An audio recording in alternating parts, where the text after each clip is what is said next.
going on, everybody? It's Buddy, it's Spaz, Phoenix, the YWC reality checking. You don't see my pretty sexy face, so you know I'm not alone. Something a little different. You guys will notice that I didn't do an NXT review this week because Tuesday was long and hot, and basically I didn't feel like it. But at the same time, a lot of stuff went down this week, a lot of conversation-worthy stuff, so I reached out to our good friend Jake DeMarco and said, hey, how about we do an NXT review collaboratively 3 or 4 days late? And really, we're only 2 days behind, but it's true, but like time travel, this is going out Friday, etc., etc., etc. So it'll be 3 days, but overall, not bad. Not too shabby. And I mean, I don't think you and I have ever actually done a review of anything. No, we're usually on the preamble end of things. I think we've discussed a few different takeovers, but not like an active review. Yeah. So I think we've done it like that week after, where we've covered something and then just continually discussed it, but no, not with a set review. And this week's NXT, I was really looking forward to your review because it was not a straightforward normal episode. I feel like they're trying a few new things and some things didn't work. And I want to pick your brain, especially about this main event scene. So, see, and I'm thinking the opposite. I think the stuff that's new is mostly hitting. I think the stuff that's not working is the stuff that's not new anymore. Exactly. I mean, I'm kind of in agreement with you there. That's why I've said NXT always thrived on change. And I was talking with Joe about this recently on one of the reviews, saying how NXT desperately needs that refresh. That's why it was so great when, no matter how they fared on the main roster, at least when they moved up, the people in NXT got a resurgence and like a refresh constantly. Do we want to talk about Karrion Kross's entrance there on main event? Yeah, no kidding. I mean, main roster has ruined most of NXT call-ups. No main roster's ruined Karrion Kross, and he hasn't even moved up yet. Yeah, no like god damn. Reed looks like. How can you leave the house lights on for him? Seriously, that was such a careless. I want to think that kind of mistake was only made because there's no live fans. You want to believe that WWE, even when they're doing stupid stories, even when they're doing not so great matches, the theatricality is something that they usually hit on point. So that was really strange. Something usually they thrive themselves on is that ability to remain theatrical, basically. Like that's something that they're pretty. Well, it's why we always have the cliche, if nothing else, WWE can throw together a great video package, right? Yes, absolutely. And even if it's the worst match, that video package really becomes something enjoyable. There is a expression that was used, and it wasn't by me. It was. It's not very often that I give credit to Michael Sidgwick from What Culture, because usually that guy can go fuck himself. But a while ago, when they failed to push Braun Strowman and they failed to push Lars Sullivan, and there was somebody else in the mix, I don't remember. Basically, the idea was that, like, hey, these are the guys. Kane was in the mix with those two. Yeah. At one point for a triple threat. But the idea being that Vince McMahon was always like the big body guys. He wanted to push the big giants, like the Warriors, the Hogans, etc., etc., etc. And what they said, and I'm going to butcher the quote, but if Vince can't even push the big guys anymore, then he's a guy that's forgotten how to ride a bike. Yeah, that's a great point. And if they fall down on the visual aspect, because like WWE, even when even when the matches are shit, even when there's stories we don't care about, they've always been able to do the showmanship part of it. Absolutely. So that's really, really bad. But as we say, getting back to this week. Touching on the idea that the things that are not working anymore are the things that are old, and the things that are working are new. It gives you hope in a sense that even if there's something that's not working, at least maybe we're hoping that that's wrapping up, and the stuff that's new is the stuff that does seem to be working, or at least seems to be interesting in the early days. You don't want to be starting something brand new that's already not working. You don't want to go back to the beginnings of like the Grimes-Loomis feud that led to the haunted house But like, for me, it's still Loomis. It's still you and I talked. The Undisputed Era. The Diamond Mine is just UE 2.0. See, and you and I are going to differ on that a little bit, I think, and that's totally okay. For me, it's Loomis. Well, that's why I want to hear your opinion. So that's why I'm curious. Oh yeah, no, for sure. But for me, it's Loomis still like. The Way is great until the Loomis part of the story kicks in, and I hate it. And we talked about it. Agreed. Tenfold. We talked about it in the preview for what was the last takeover, the one that just passed. In your house. In your house. I really tried to give the benefit of the doubt to the $1 million title story. I'm done. I'm tapping out on it. I know it's supposed to be. I didn't quite understand why they would have him attack Ted DiBiase so quickly. Anyways, like the night he gets the title, basically he wins it, but then they go for the celebration for him to actually get crowned champion. I thought it would have been cool. Like they could have had him turn on him, but yeah. I wanted him to, because I don't want the $1 million title to be like a permanent fixture on NXT. Like that. No, just like the FTW title is terrible on AEW. Yeah, like a retro, because they have no real merit. The retro thing worked because it was on a retro pay-per-view, and I'm all on board for like do the cliche, the campy stuff on we basically said In Your House is a B show. That's why it got a lot of free passes from me.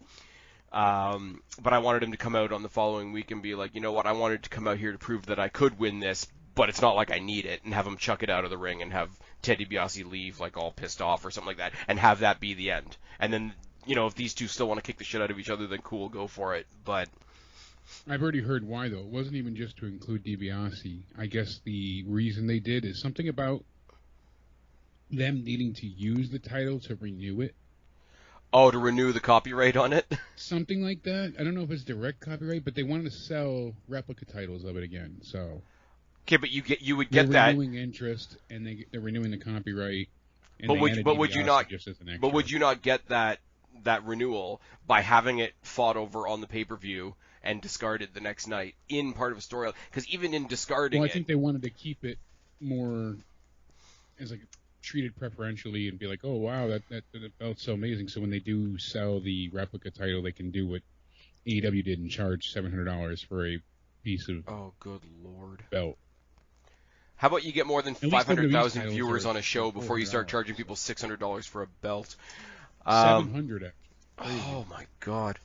Like me, and it is a beautiful title. The big WWE mark, right? I would love to have a proper Winged Eagle title, but I'm not paying the money that it is for get it on WWE Shop. $400 for that, and even that I'm like, forget it. And anyway, so before we get into this week, I mean, I know it's going 1 week prior, and I did do it on my review the week before.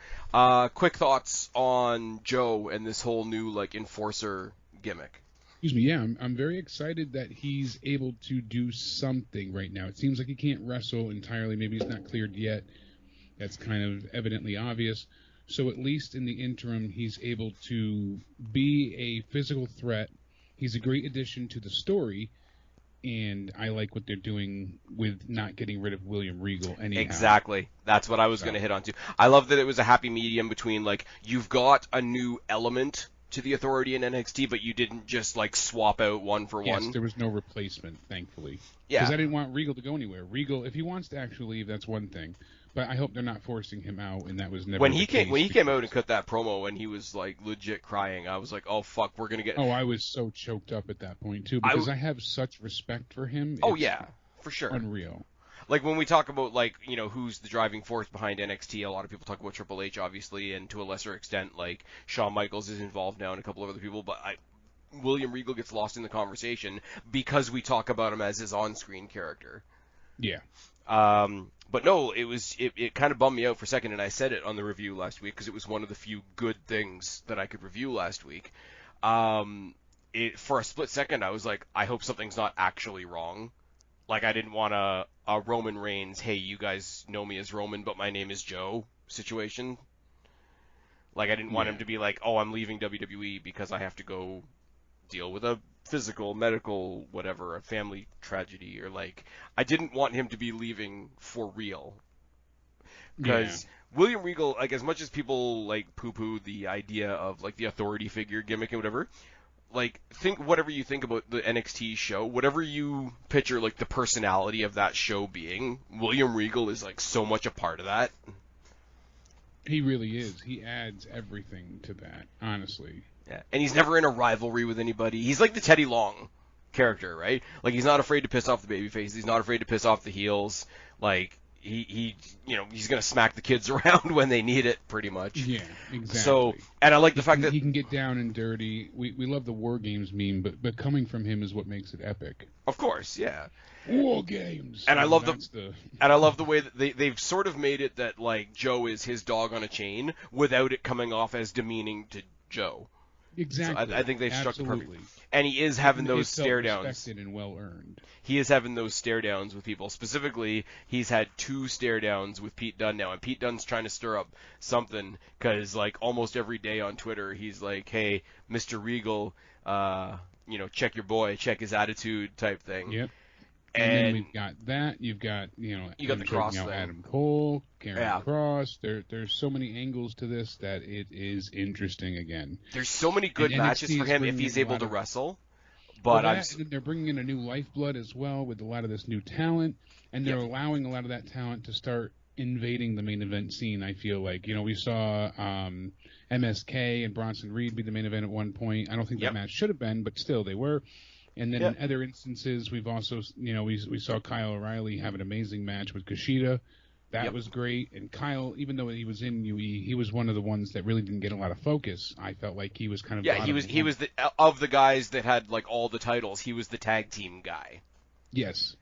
So him getting the singles push now, and then having one of the greatest mat wrestling matches I've seen. Probably. Matches. I mean, that was an incredible match. We'll get to it shortly as we go through, but I mean that whole thing just took my breath away at some points. The way they were doing these spots, and Kyle, of course, getting the roll up, I was like, wow, when you see a roll up in this sense after a 15-minute incredible match, that I don't mind, because that's it's non-title, and usually you complain about the champion losing, but not to sound hypocritical.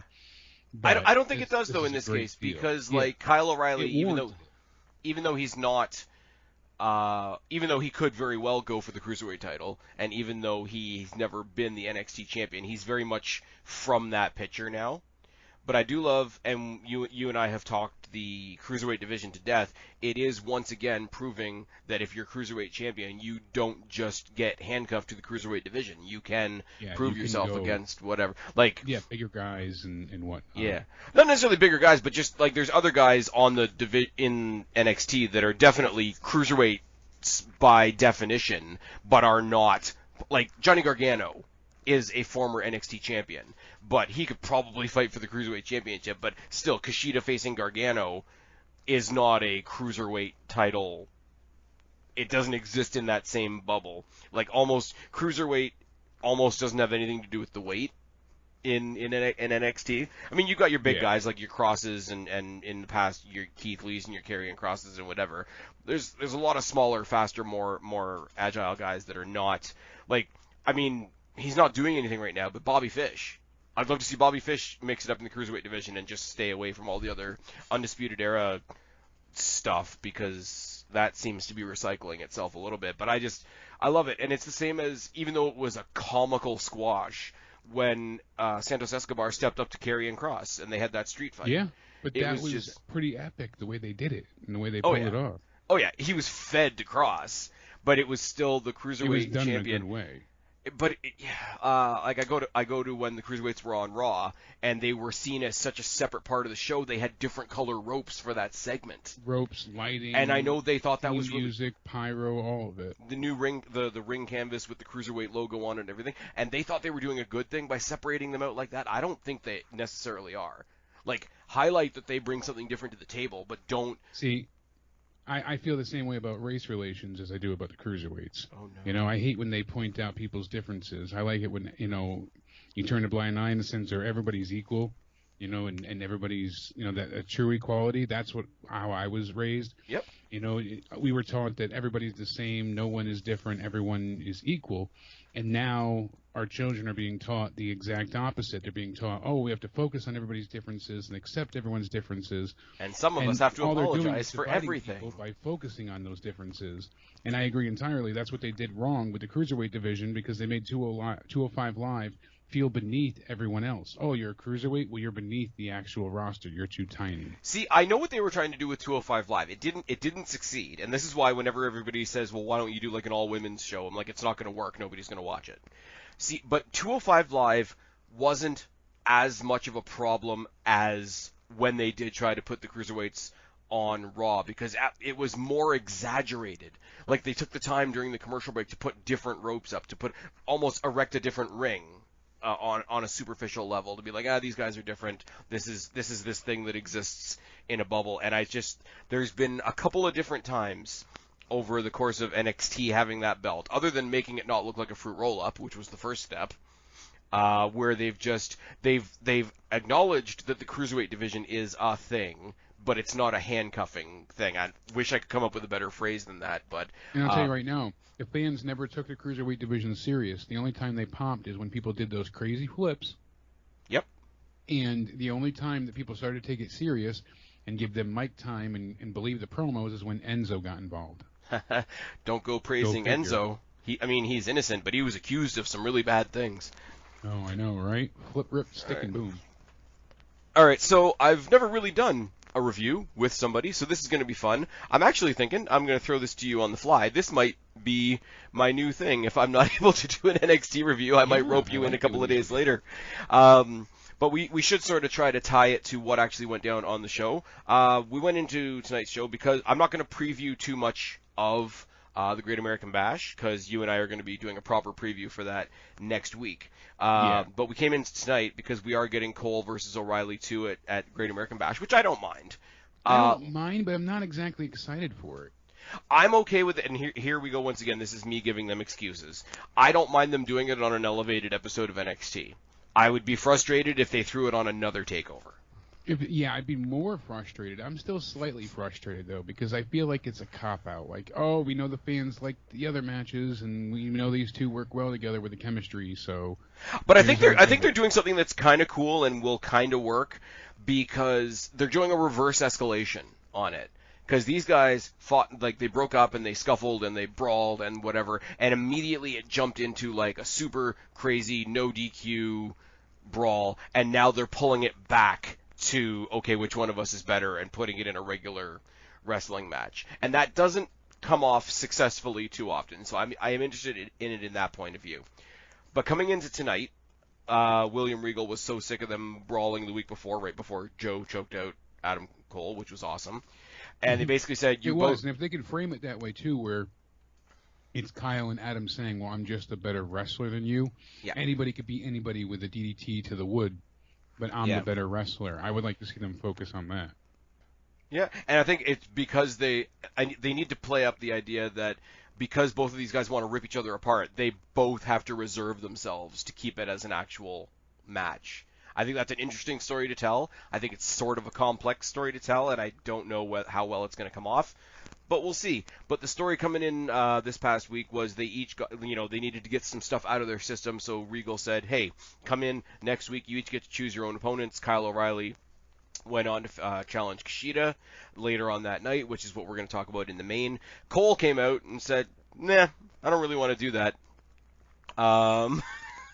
You guys got to see me. Congratulations. I'll see you at Great American Bash. Yeah, he basically said hell no.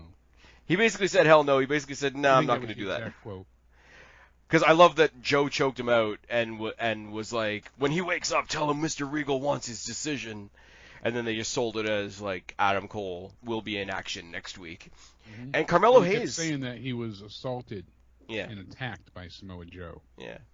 But he's answered by Carmelo Hayes, who's only had one other match on NXT, and I don't know whether, there's been more footage of him, like, online or whatever the case may be. I'm sure he's been knocking... I don't think so, honestly. Because when he had his debut a couple of weeks ago, I hadn't heard of him. But he came out divisive. No, I didn't know.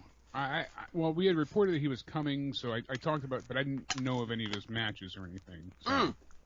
No, you know what it was? He came out a couple of weeks ago to answer Kushida's Cruiserweight Open Challenge. Yeah. And you're right. And then once that had happened, I was like, oh, he's got something.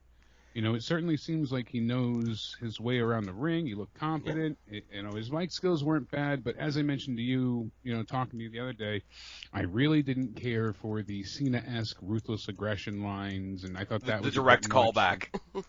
Yeah, what do you got? Oh, ruthless. I didn't care for that. That was not needed, and like you said, that's a very high bar to set yourself at, and that's good to have that kind of confidence, but to me, that's more of a heel cocky level than that is anything else. So. Yeah, but you know what? Like, Adam Cole is one of those guys as well. Like, he is playing a heel, especially right now, off the breakup of Undisputed Era with his super generic music, number 5. Yeah, but that's terrible too. He's still one of the most beloved characters on NXT. So anybody that tries to go up against him is going to be some kind of heel, at least in the minds of the fans. So I think you can have like a just cocky guy versus cocky guy match with a character like Adam Cole. We talked, like you mentioned, we talked about this off air. I'm okay with that callback if it's a one-off. If we go forward and it's reinforced to us that was just a one-off, that was just a way of him like popping off and saying something that a lot of people would tweet about, I'm okay with it. If it obviously continues, then it's a different kind of story. But as you say, this guy, he fills his space when he's in the ring. Like, he's got the presence, he's got the confidence. He's not intimidated by the red light. Was a phrase that I heard uttered this week, like the red light of the camera, obviously. Yeah. He doesn't present himself like a new guy, and he's athletic as hell. And obviously NXT sees something in him because look at how much they let him get in on Adam Cole. Yeah, exactly. So the sell of the Panama Sunrise.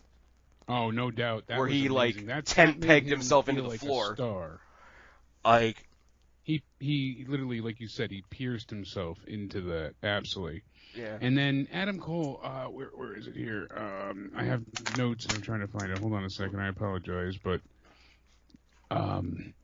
he usually always does that one move that I love. And come with the last shot? No, the Ushigarashi. Oh, okay. The tiebreaker. Yeah, basically. And I wrote it down here at some point, but I don't remember what part of the match that was in. But I remember that being like a really standout point too. I was like, damn, that looked great. It's funny because there's a couple different people. Obviously, Ty Dillinger used it. That's why it was called the tiebreaker. AJ Styles uses it a lot. AJ Styles is great with it as well. He's one of my his is really fluid. Adam Cole's has snap. Yes, and I don't know how to explain it any better than that. He looks like when he brings you down, your head's going to be here, the rest of you is going to be over there. Yeah, it's going to be a bad landing, basically. It's going to hurt, but really it's not. But it looks like it hurts. But this was really good. They could have scripted this as Adam Cole, who didn't really want a match, takes a cheap way out, low blows him, and says, "Fuck it, I'll see you guys in 2 weeks." But they made the fictional decision to let this match play out. Adam Cole made this guy look like as I said, he doesn't need the help per se, but Adam Cole did what Adam Cole does to whoever escalate. Adam Cole wrestles, he always makes them look like $1 million anyways, so we know that. I mean, there's a lot of ways to compare Adam Cole to Shawn Michaels, and that's one of them. Even though it's not cool to praise Shawn Michaels these days, apparently, I don't care. Hell, I'm Canadian, and I chose him over Bret Hart, so. Yeah. It's kind of funny. People think I'm hilarious because I always cheered Shawn Michaels over Bret Hart, and I always cheered Lita over Trish Stratus. I was the same way. I liked Lita over Trish, and I like. Yeah, but I'm Canadian. I'm supposed to automatically. I know. I'm supposed to automatically go with the people that have maple syrup in their veins. Exactly, but no, I never really cared for Bret Hart. I respect him for what he did, but I just never really cared for him. And people used to be like, "Oh, that's blasphemous. How do you not like him?" And so many of my friends liked them, and I'm like, no, I didn't like. I liked them both, and they had a great feud. And later on in life, you find out why they had a great feud. But you find out why they had a great feud when you find out that most of it was real. Yeah. But like you can love two characters, but you still cheer for one. Oh, absolutely. Okay. So yeah, Carmelo Hayes gets a good 12.5-minute match, and I would say this doesn't happen very often. A star-making defeat. Yeah, and it was right after the commercial break that they had the tiebreaker. I knew it was somewhere. I was trying to figure it out in my notes, because I remember that got the 2 count, and I was like, wow, that was one of the best sells I've seen of that in quite a long time, and that's one of my favorites. So. Okay, so I'm not going to be able to completely do things in the order of how they were on the show, so I'm going to try and mush a couple things together. Yeah. Johnny Gargano came out with Austin Theory, and this is where I think NXT's got things a little bit backwards, all right? Johnny Gargano came out with Austin Theory, backing him up.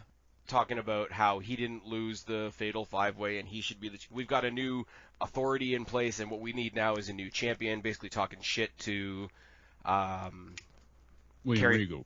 Well, not to William Regal, to Karrion Kross, and how he should be the next challenger, and whatever the case may be. I think he's going to be the challenger at TakeOver, and that's going to be a destruction. But that's another story for another day. It basically goes with him and his sidekick, Pete Dunne, coming out and talking to him and saying, like, how the hell do you think you're the number one contender, and rah-de-rah-de-rah, and Gargano pulls this new thing, hey, like, we got a new guy in charge that we need to be scared of. We're going to be law-abiding citizens. And they leave the ring. And Austin Theory does the whole, like, my eyes are on you type thing. Pete Dunne obviously snaps his fingers. They go to Regal. They want justice. They want repercussions for these actions because we're trying to be law-abiding citizens. And his answer is, okay, cool, you can have repercussions. You're going to have a tag team match with them, which is really great. My downside to this, because the way defeated Dunne and Lorcan, and they protected Pete Dunne, obviously. I mean, that was their goal there. Lorcan really got the ending catastrophic beating. So yeah, I mean, he took the one final beat, and that was it. He was done for. See, Lorcan is definitely a sidekick. So when you put them up against Gargano and Theory, it forces the narrative that Theory is the sidekick, which is true. Lorcan has that. He's one half. Yes. He's one half of the tag team that was backing up Dunne. So and now that the other half is gone, now him and Dunne are the team because they don't know quite what to do with Dunne. And he's great in the ring, no doubt. But it felt like he was the backup to Pat McAfee or See, the thing is though, Oney Lorcan has been on 205 Live.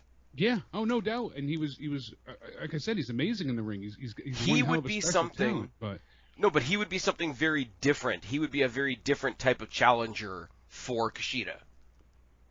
Yeah, I could see that. I think that that's like two very different versions of a hard-hitting guy going after a title that's typically, like you said, fought over like flippy floppy style. Yep. What this did was make me, I love NXT, but because I love it, I'm more critical of them. What this did was it made me more frustrated with NXT because every time you put them out there as a tag team, I want the way in the tag team title picture. Yeah, much as I love Gargano, I don't want him in the world title picture right now. That's the thing. I don't want him going for any singles titles. Yeah. If he wants to go for anything else, including the tag titles, that works well for me. Like if they want to have just a story with him, fine, but don't let him go for any singles titles. It just doesn't suit him well at this point, I feel like. We've got Johnny Takeover when he had the face run. The fans got behind him until they didn't. Mm-hmm. And now it's like, I don't want to see him as a face. And him being a heel. But how many of Johnny Gargano's great Takeover moments were as part of DIY?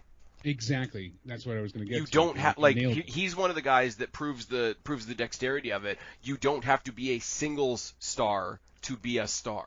Exactly. And on top of it, they had so many outstanding moments, and that's honestly because of him. He made the other people even that much more memorable as well. Honestly, in my eyes, I do like the contrast though, because if you look at DIY, him and Ciampa, I mean, they developed as characters as time went on, but they are kind of adverse in styles. Like Ciampa's more of a brawler, obviously has to take care of his neck, can't do as many like high risk stuff and whatever, and Gargano is the more fluid, technical high flyer when he needs to. I think he's found a partner that complemented each other so well that it was always fun to watch. Right, but I think whereas he was tag teaming with his opposite before, I think he's found more of a mirror in Austin Theory. And Austin Theory, this match, I mean, I'm a huge fan of Pete Dunne, I'm a huge fan of Gargano. My focus in this match was Theory.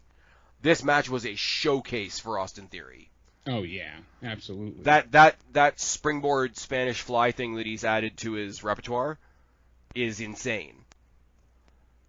It's absolutely insane. Yeah. Oh, no doubt about it. Now, I wouldn't mind. See, here's the other half of it. I wouldn't mind. That he pulled off, Spaz, was great. Yeah. I love when he does that. Yeah. And that's so damn impressive. And then the way he sold the armbar that Pete Dunne, the hyperextended armbar that he puts him in, I like the way Austin Theory sells. He's a great star. Johnny adds to him wonderfully. Some people were a bit surprised or upset that they gave the way the win here, but I like that they're winning. They're building up. They're a team. Pete Dunne. And exactly, they're an actual team. These two were just put together. And I'll give you something little, and it's a little bit comedy. It's a little bit comedy, but it's also a little bit paying attention to the little things. You see the very first tag he got into that match, and I'm only doing this off of memory, so it might not have actually been the first tag. But I think it was the first time he got into the match. He went to tag Gargano, and because he had his fingers broken earlier in the night, or had the snap earlier in the night, he sold his hand off the tag. Yep.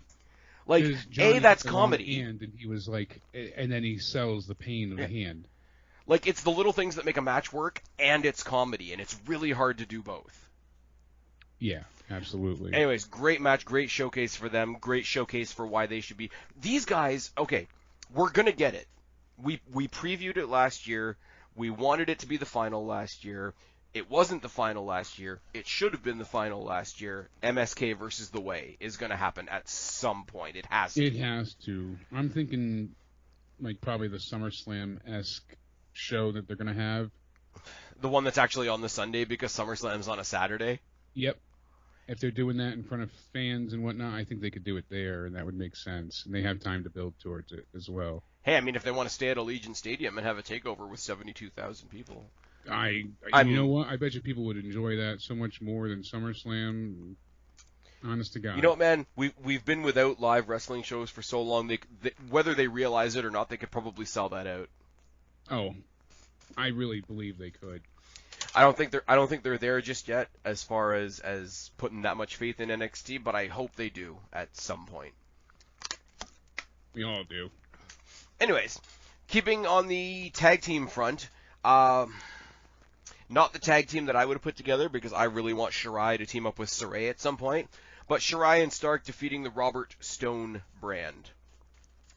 Yeah, that worked out well yet again. You know, Robert Stone is, pretty much consistently there just to get beat. Yeah, I'll say something though. I don't want I'm happy to see Shirai back because her being back in the mix, even if she's not going for the title, it does it changes the division. Her being there, but I want her. I want her to help the tag team division, and I think that would work. I don't want her to be involved in the main event scene going for the title anymore. Io Shirai, she wore out that welcome for me, and I liked what she said to Zoe Stark about. Zoe's like, oh, she's got a history betraying. I don't know why I'm teaming with her, and Io's like, I don't like you, but I respect you. So the everything that they built with that beforehand was great, and then Shirai hitting the Kamehameha 619 was an awesome shot, as always. And the fact that she was able to tag back in, hit the moonsault for the victory, they worked well together. I thought that was something pretty cool, and it was a short match, but. But see, my problem with this is twofold, though, because I want Shirai and Saray to be a team. Like, I think you could have, like, a cool mentor-student thing with the two of them. I think their styles would work a lot better together for obvious reasons. But I also think that Stark and, what's her name? Zeta Ramir, because they came in at the same time, they were so representative of, like, this next layer of talent that was coming in. And I thought it made so much more sense when they were backing each other up. And I don't know why they've gone back to this unless it's temporary. And then you get Zoe Stark still continues to be amazing. Zeta Ramir has that awesome flip that she does off the top. She wasn't on this week's show, but no, I was gonna say the shooting star press that she does is fucking amazing. I will say, because there was a segment after this where we had. Everybody was brawling. They were all fighting in the ring, and Samoa Joe and security eventually came out. I remember that happening. So. Well, but before that, though, like, obviously, they were saying, Kai and Gonzalez came out to say, like, hey, I hope you don't think that means you get a title shot now, or whatever. Basically, just tearing them down. And then my girls came out on the other side just to talk some shit, and I loved it. And then eventually, they brawl, Samoa Joe. Here's where the problem lies with the Samoa Joe character, because Samoa Joe is supposed to be an enforcer. Yeah. He got to be an enforcer on Adam Cole a couple weeks ago. He can't do that for the women's division. I said this on Twitter, and I actually got a bunch of real positive response from this. If you're going to have Samoa Joe in a enforcer angle, he needs a female counterpart because he can't play that role. He absolutely does. He needs someone to help him. I said Beth Phoenix. Yeah, Beth is a great person. That's a perfect choice. And as cheesy as it sounds, she's already at ringside. Exactly. So I think it would be hilarious. Okay, it would be serious, but also hilarious for her to like, okay, Candice LeRae's got a match, but Indy Hartwell's like feeling herself a bit too much. She leaves the desk, doesn't even say anything, grabs her right off the apron, glam slam, back to the desk, and just continues commentating like nothing happened. Exactly. Doesn't have to make a big deal about it in the sense of like, it's this be all end all. Just I'm there, I do what I need to, I get it done. Biff, bam, boom, in and out. I think that would work perfect, and it would complement Joe well because you can't get physical with the women. No. So that's all there is to it. The thing is, like, he came out, he couldn't get physical. He was there to command the rest of the security, who can't really get that physical. I don't know. They've done a really good job of integrating female referees, especially in NXT. I mean, across the board, AEW has what's her name as well, and Jessica Carr is the female referee on the main roster. I don't know why they don't do the same thing with the security guard. Aubrey? Yeah, Aubrey. No, Jessica Carr is on SmackDown, and then she's on SmackDown. They've got a couple in NXT as well, which I think is really cool because it's still a relatively new thing. The female referees. I mean, it's not brand new, but it's a newer thing to have a focus on the female referees, etc. Jess is great. Oh my, she's fucking hot too. I'm just putting that out there. Aubrey's not bad, but she's becoming so. She's weird with the animated. Makeup. She's weird. It's weird. No, like the specific relationships that she has with specific wrestlers, like the banter back and forth that she has with Jericho, is awesome in a way, but also like the referee is not supposed to be a character. True. But no, but what I was gonna say, like we've integrated the female population into that sounds really terrible into the referees ranks. Why does the gimmick of the security guard, like, why don't we just have female security guards? Yeah, I don't. Like, why don't we have like female so this way they can actually get physical with them and.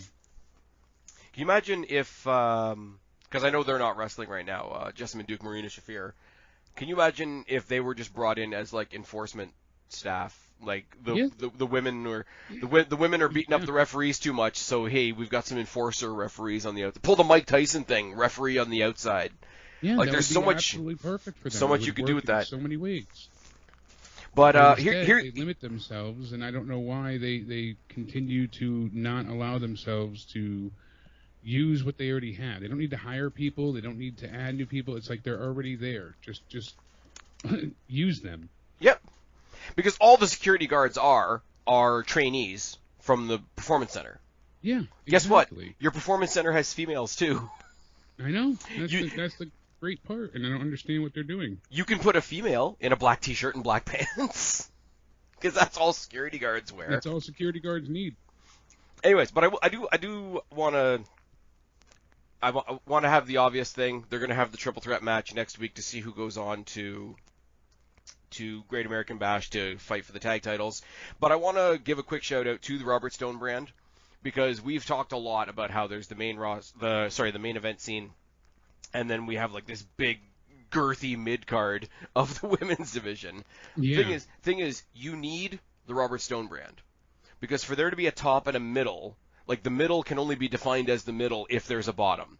Exactly. There has to be. So I think there's a weird way that to make people feel special. Yeah, I think there's a weird way that you could give Aaliyah and Jessie Camilla a weird bit of credit for holding up the division. Is it Camilla or Kamea? I think it's Aaliyah because every time I hear them say it, I think Aaliyah and Camilla rhyme. Okay. So I could be wrong. Because if you see it written down, it looks like Kamea, but I think they say Camilla. And she's underrated too for the size. Like she's bigger than she portrays herself as, and she holds her own as well. And Robert Stone just knows what his character is at this point, and it's great. Exactly, and he's working great. Like Jim Cornette knew he wasn't going to often be in the main event when he was doing some of the stuff. Then the Midnight Express took off, so he got but he expected to be not in the main event as a heel.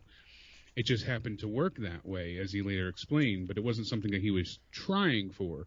But he's like, I have a support role, and that's my job to make the other teams, the baby faces, so on and so forth, look better. And it's the truth. That's what managers are supposed to do. That's what Robert Stone is supposed to do. He's supposed to make people look better. So. And he's supposed to make it hilarious when somebody else kicks the shit out of him. Yes, and he's doing a very good job at it right now. He is the Miz of managers. Yeah, I can accept that. What I do want to say. And what about Frankie Monet? I mean, we saw her earlier backstage first. She's trying to steal the Robert Stone brand from Robert Stone. Yeah. And I think that as a side story is so interesting. I love that they said, hey, we could make our own group and we can be the winner circle. I thought that was really I liked that. Funny too, and I like Wade Barrett always calling the dog, I forget its name, little Pomeranian there, a rat dog. That always makes me chuckle. I just think it's funny because of the amount of outward shots AEW takes. Mm-hmm. When NXT gets a little dig in here and there, it's really satisfying. It is satisfying, but people act like it's the biggest. Yep. And they act like they act like Cody didn't come out with a sledgehammer and a throne. But I think that ties into Frankie Monet's debut recap or whatever she called it, the encore of her debut against. She beat Elektra Lopez. And... Yes, which came right out of the WWE name generator. It had to. Elektra Lopez. And it's the Glam Slam. But what does she call it now? I don't think they call it anything. Beth Phoenix just goes out of her fucking nut saying, I think that's a great move. I think she's chosen a great finisher. Exactly. I like Frankie Monet. I like her talking it up, too. That was smart. Mm-hmm. I like that they haven't given her a feud yet. She's just she's very early days Dolph Ziggler when he just did the hi, I'm Dolph Ziggler thing. Just annoying everybody. So that whatever. I forgot about that actually, but hi, I'm Dolph Ziggler. Yeah. But she's kind of doing that right now because she's kind of pissing off everybody. Like, think about before she's there to get under everybody's skin. She's interrupting everybody's interviews, whatever. Off. So any feud she gets into now could be believable because nobody's going to like her except for the Robert Stone brand, who That's good. That's instant heat. Yeah, but imagine somebody tries to start a feud with her, or somebody tries to come out and finally shut her up, and we find out that, the Robert Stone brand is now the Frankie Monet brand. And she's got like a little trio of her and the two of them, and you could elevate them at the same time. Yeah, the winner's circle. I want them to do it, but I want them to do it with like the W in brackets. Just because I'm petty. Just because I'm petty. And I was going to say, find a way, instead of doing winner's circle, to make it, like you put the brackets almost, but it ends up being whiners. And that would be like the play on it. And nice. I think there's a way they can do it. And nice. Just have a logo for winner's circle, but have the W be a different color. Exactly. So it could be misrepresented. I think that would be funny. And yeah. I mean, and the thing is, I can't put my finger on it, right? Frankie Monet, the way she is in the ring, I think I said this to you a while ago, but it sort of got reinforced to me again this week. Frankie Monet is not a 5-star, smooth, clean, Charlotte Flair 5 stars in the Tokyo. Taya was never that type of wrestler. She never... NXT is where the wrestlers... I mean, we always have I always use CM Punk and John Cena as the wrestler versus the superstar. Yeah. She wrestles like a superstar. And I think in NXT, that will help her stick out. All the little imperfections and the showman over substance stuff that she does, and I mean that in a positive way before anybody freaks out. I think that's not a negative at all. It's like after the women's revolution and the women's division that we have now, a diva character would be almost a niche, and that could work. I think her being a superstar on the show full of wrestlers will make her stick out.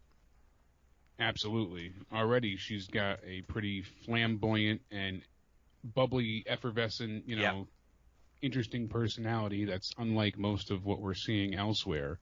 And she ain't hard to look at either. No, goddamn. Of course not. And dripping because of it, but yeah, the dripstick. That's for sure. Because you can win and lose matches by getting sprayed in the face if you're on the main roster. Exactly, with water, just water, not even anything blinding, pepper spray. fire extinguisher. Oh my god. Mace. It's so bad. It's so bad. Like, it's so fucking bad. Monday Night Raw. And see, here's where I'm going to twist everybody up. Pretty much the only thing I'm watching Raw for at this point is what they do with Alexa Bliss next. And it's only because you like the anger. No, it's because I like the, you know, what our friends at What Culture would say. I like the spooky bollocks characters. Like I usually do as well, but they really messed up this Alexa thing in my eyes. They did, but you know what? I include the failed attempts in there. Like, I include Ariel and Kevin Thorne and Mordecai and the Boogeyman in that category that I like. What I won't abide, though, and this is going to take us away from NXT for a second, what I won't abide, even though it was apparently her own idea, I will not abide what they did to Nikki Cross. I knew you were going to, yeah.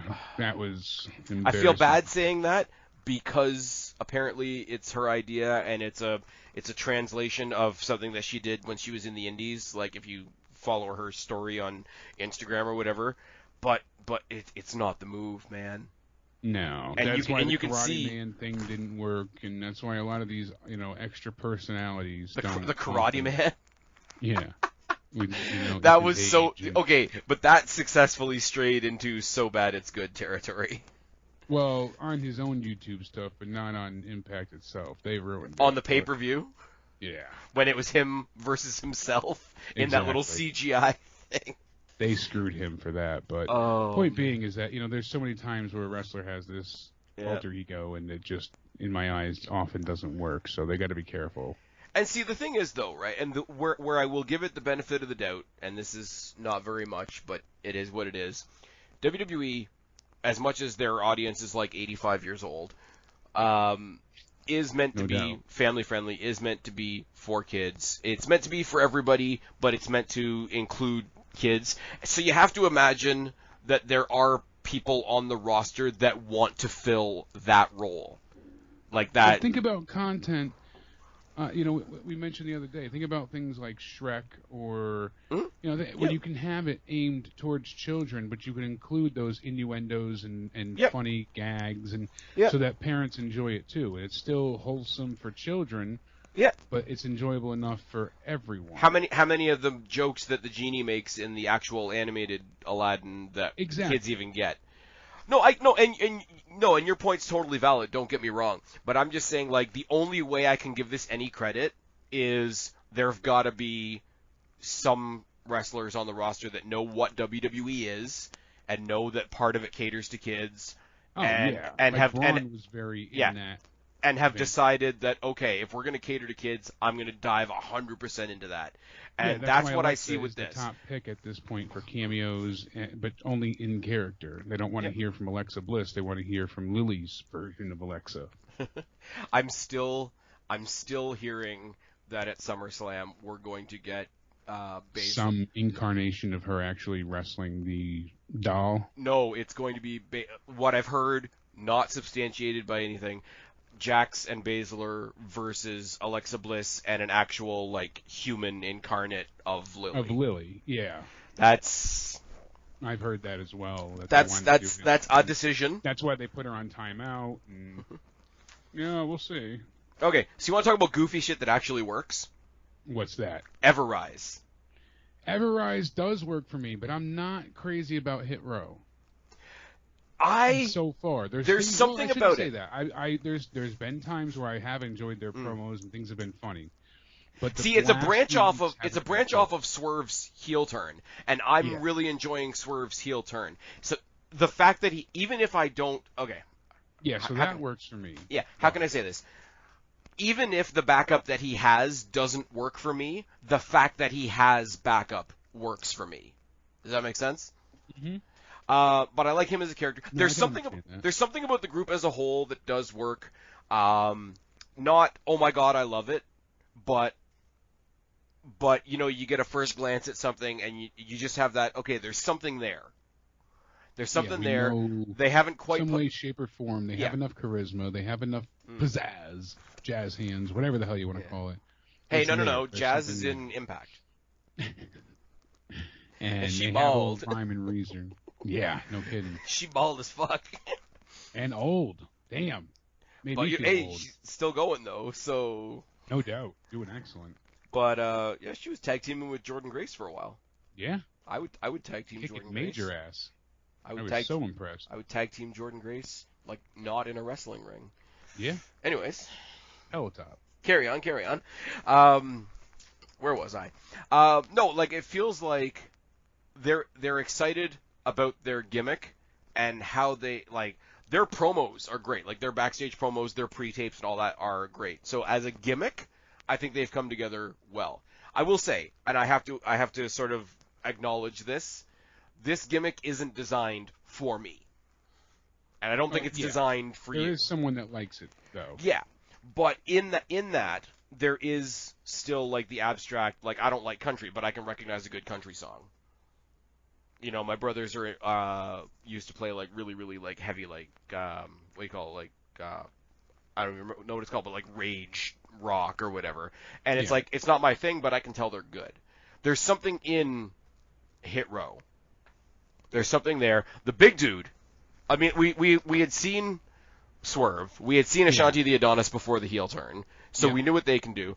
The big dude is really good at being the base. He doesn't need to do a whole lot. What's his name? Top Dollar? Or Top Dollar. You got Swerve, Ashanti the Adonis, Top Dollar, and B-Fab. Yeah, now they haven't said anything either way as to whether she is a valet for them or whether she is a wrestler, because I don't think she's gotten physically involved in anything yet. Yeah, I don't believe so. I don't remember. And you know what though? On a show that has such a big women's roster, if they have a character that's just there to play the valet part, I wouldn't mind that either. Absolutely. Like if we get some weird situation where Swerve's got a feud with Karrion Kross, like after Karrion Kross like drops the title or whatever the case may be, and you want to have like a cat fight between like B-Fab and Scarlett. Like that would be interesting. Because the thing is, I'm gonna get a lot of hate for this. In our pursuit to properly platform the female wrestlers and all that sort of thing, we've lost the female valet in WWE. We had it with Zelina Vega, but the only way we got that is they didn't let her wrestle, which is kind of unfortunate.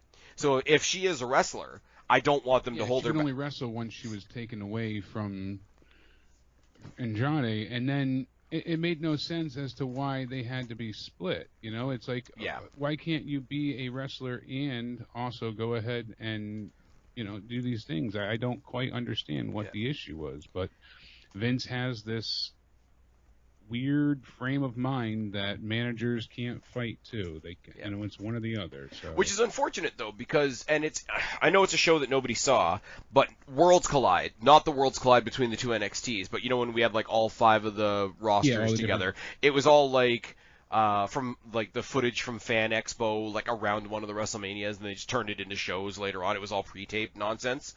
Yeah, there's a really good triple threat match that I don't think a whole lot of people have seen. It's Zelina Vega versus Bianca Belair versus Piper Niven, and it's amazing. Yes. It's a great match. And if you don't know who Piper Niven is, or if you don't know who Doudrop on Raw is, go watch this match. And if you've never seen Zelina Vega wrestle, or you're one of the people that thinks she can't for some reason, go watch this match. And Bianca Belair was there as well. Bianca Belair was excellent in that match too. Yeah, I'm taking a bit of the piss. I'm so no, I know you are. I'm but so I'm sick the same of it. way. I'm sick of main roster Bianca Belair because she's such a crap version of herself. She's become a tool of the steamroller, and if it's not Sasha Banks, it's going to be Bianca Belair and switch. Meanwhile, we take Bayley, who held up the main roster through most of the pandemic, and bury her. Yeah, we do nothing with her except make her a joke now. I guess really. I mean, we have the feud that's based on laughing. Yeah, and that's it. And I'm so okay. And this is not just Bianca Belair. The way that they beat her was ridiculous too. It's true, but the thing is, and I will say this is not just Bianca Belair. This is a lot of people that they try to get over that aren't over.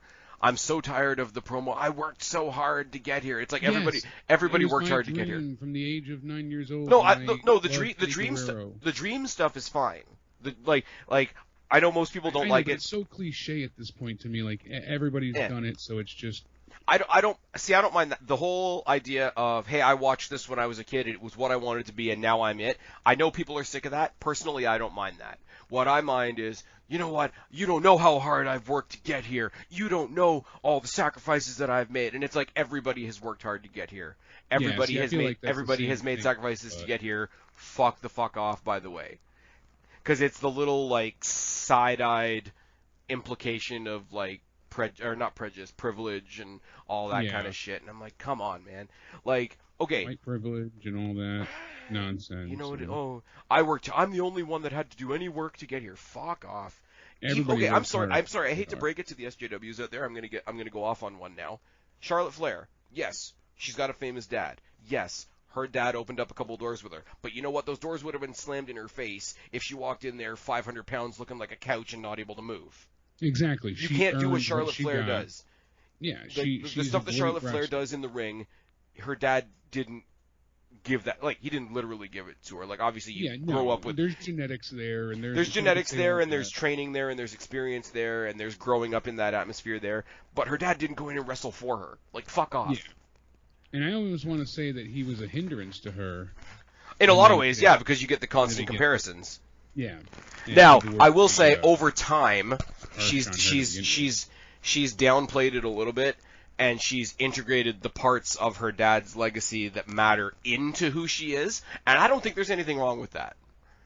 Like, she's got a remix of his music, but it's still hers enough. Because when I listen to her music, I hear the backbeat more than I hear the Flair music. Yeah. And that's what it is now. You feel a backbeat of Ric Flair in what she does. Yes. Yeah, it just reminds me of Flair, but it's not the overabundance of him. Yeah, but look at something simple as the figure eight. She took what Ric Flair did and emphasized it. Yeah, flipped it on its head, literally. Yeah. Well, flipped the opponent on their head. Anyways, main event. We were talking about it, in the beginning, but Kushida and Kyle O'Reilly, the mat wrestling that they had here. I mean, it literally starts off with them, mounting each other, ground submissions, back and forth, quick strikes, slow strikes. And then, you get the Juji Gatame, and then it was like, oh my God, more submissions, and then finally the rope break, and then O'Reilly gets the arm bar, and it's like, it's just, they kept catching each other and reversing each other and going back to the arm bars and going back to like abdominal stretches and hip tosses and drop kicks and like all these super fast sequences. And I was like, I wish it never cut to commercial break. Yeah. Thankfully, we got the overrun with this, so we only had the one commercial, which was picture-in-picture, but... Yeah, so you guys get the picture-in-picture. Now that I've got it properly on Sportsnet 360, they don't do the picture-in-picture. When I watch AEW on TSN, we get the picture-in-picture about half the time. On Sportsnet, we don't, but it's fine. They're pretty good about the replay. Well, that's good. But, no, I went ahead here, and it was basically when they went to that stalemate, where they both just started, like, butting heads against each other. That's when we went to the picture-in-picture, so... Yeah, it's hard to portray, but that when two friends fight and like they get to that point of like smashing each other's heads together where they both smile because they're both loving it, they weren't literally doing that like with facial expression, but they were doing that with their body language throughout this match. And when you hear the story after the fact, Kushida put it out, and it's all about how a couple years ago. He was thinking about retiring, and he had this one great match with Kyle O'Reilly, and then he knew that Kyle O'Reilly was going to be going off to WWE eventually, and his, like, I guess not, it wasn't his total, like, decision-making thing, but, like, hey, wouldn't it be really cool if we both made it to WWE one day and we could have a match there? Yeah. And apparently this was that. There's a big long paragraph. If you follow Kushida on Twitter or Instagram or whatever, it's a more detailed story than what I'm laying out here. Yeah, but I'll it's have to check that out. But that sounds really interesting. And here's the thing. I mean, they traded so many blows and haymakers and drop kicks and everything onto the apron, the suplexes. Like, it was just truly incredible. And I wish the match had just ended without the after attack with the Diamond Mine. I honestly thought differently. I didn't expect the Diamond Mine to be another faction. Now, I don't mind them adding more factions and becoming as group heavy as they are. Yeah. My more hesitance here is that... They're all heel groups, though. Yeah, there's so many heel groups. There's not a lot of... It's always like one face against the whole heel established team most times. I have seen a bit of Hideki Suzuki, and didn't realize that was who I had watched before. I was like, oh, so he. They haven't even named him. Actually, but I was just gonna say, I don't even think he has a name yet. So. No, I don't usually do this, but I'm actually gonna pull it up because the way they phrased it in the what do you call it? The write-up for NXT is actually kind of funny. So you're gonna have to keep talking for a second while I look for something. No, but I mean, so basically we go ahead and we get one hooded man showing up and tagging Kushida, and then Tyler Rust and some other guy was tossed around, and then now we got 3 men wearing hooded sweaters. Basically, they're all out there, and you see the Diamond Mine logo, and so we're like, all right, the hoods are down, and we got Roderick Strong, Malcolm Bivens, and then guy number 3, which we know is Hideki Suzuki, but we just see them standing tall over the Cruiserweight champion, holding the Cruiserweight titles. Malcolm Bivens is holding up the championship. And it's like, I didn't, they had to protect everybody here, so that was their main focus for the most part. So it was just a roll-up win with O'Reilly, won. So that, as much as it was a great match, it was a little unfortunate that had to be the ending.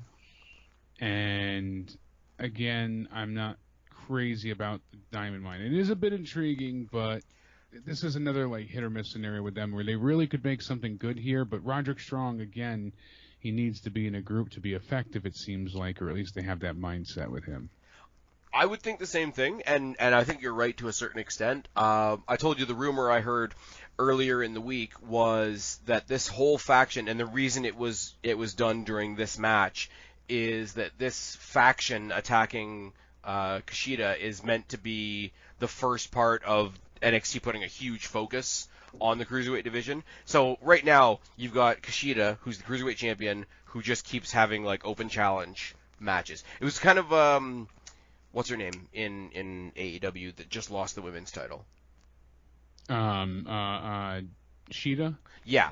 Remember we used to say about her quite a bit that yeah, she's a great champion, but they don't really give her a story. They just line up the next challenger for her, and that's not much of a story. Throw her the week before. Hey, you're gonna have a match with so and so on the pay-per-view, so now you're gonna argue with them.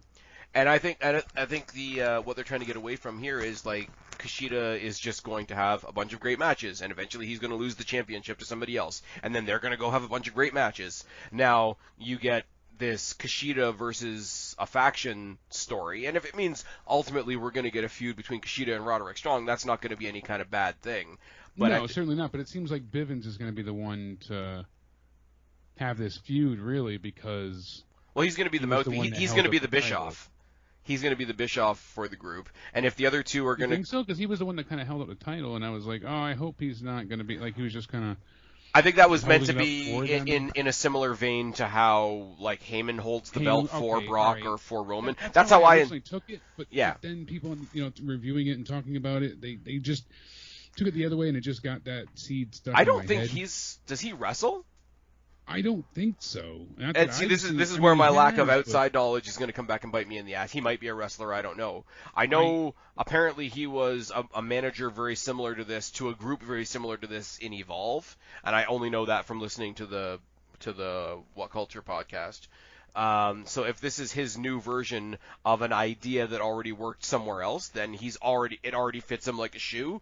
That might be a great thing. I've only seen him a little bit in Ring of Honor, but I don't know much about him, and I don't think he wrestles. I think he's great on the mic, though. So if he's gonna be the hype man, and if you watch those Diamond Mine things back, they were basically workout videos. So if the focus of this group is going to be the work rate, I hate to sound like Christian Cage here, if they're going to be the work rate faction, and Bivens is going to be just behind. He's a professional wrestler, so he does wrestle. Okay. But if they're going to be like that, and he's going to be like the Don King type character, just bopping around like a ball of energy, hyping them up, I think that's good. Because apparently the Japanese fella doesn't speak English, from what I've heard. Tyler Rust is on the mic. I'm sorry, but Roderick Strong is kind of on the mic. Yeah, Roderick Strong has never been great. So, of course, Bivens will be a good thing here. But I don't know, man.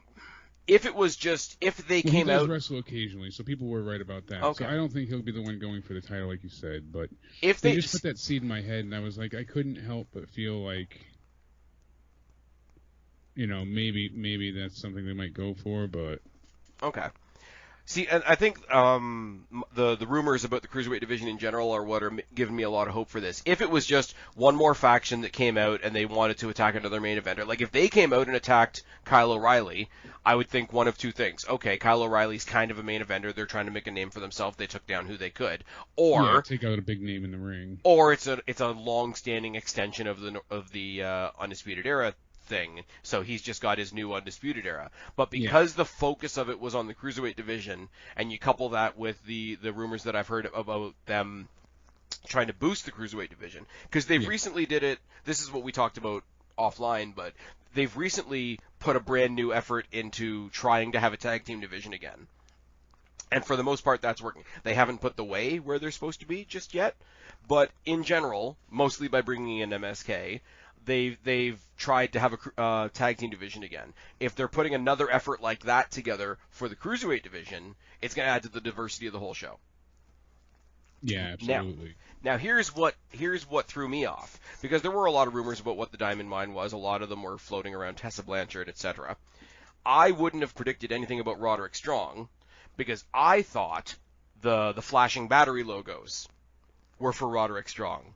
Like, literally, Roderick Strong was having a bad time. He went home for a while to recharge his batteries, and now he's coming back. I thought it was that literal. Yeah, because the battery's at like 40-something% now, too. Yeah, well, it's going to be up to 100 when we get to Great American Bash. Yeah, so what are you thinking? So, no, my question was going to be to you, because I thought the battery was Roderick Strong, and it's obviously not. Who do you think the battery is? Yeah, what are you thinking now? What am I thinking now? I really don't know. I'm not, like, taking, like, a cop-out here. I genuinely don't, because who have they recently acquired that it could be? The only other person I thought of is the one that kind of looks like Lesnar did. Oh, yeah, Boudreaux? I can't think of his name now. I'm trying to think, because if you think of a battery, like I think of the electricity symbol on the battery. Yeah, Parker Boudreaux, that's his name. Parker Boudreaux, and see, I think the opposite, like. If I see like a lightning symbol, I'm automatically thinking of somebody fast, energetic, high flying. Like if they were debuting we talked about him in the last pod, but somebody like Rey Fenix. Yeah. Like it would be somebody like that. But I have no idea. To be completely honest with you, my first thought was Destroyed, because I thought it was Io Shirai. Okay. And I was like, oh, they're gonna make a big deal about her comeback. And her recharging her batteries. Yeah. I think we're taking it way too literally. What if that was kind of the thing, though. She needed time off, so it worked. And what if they flipped the expectations, and they know that everybody thought Diamond Mine was Tessa Blanchard, and now the battery is Tessa Blanchard? That would be really something pretty cool, because I thought she was going to be somehow involved, and especially with Frankie Monet there now too, it was kind of like a good setup for that. And I was like, ooh, it's a little... Frankie Monet, brand new talent, gets to take on Tessa Blanchard, brand new talent. Exactly.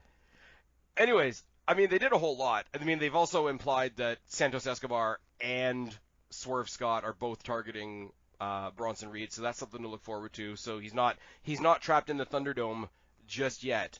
But this was fun. We're going to have to do something like this again sometime soon, next time I don't feel like doing an NXT review. You got to go. You got to go do Joe stuff, so we're going to fast track through. Tell them where to find you.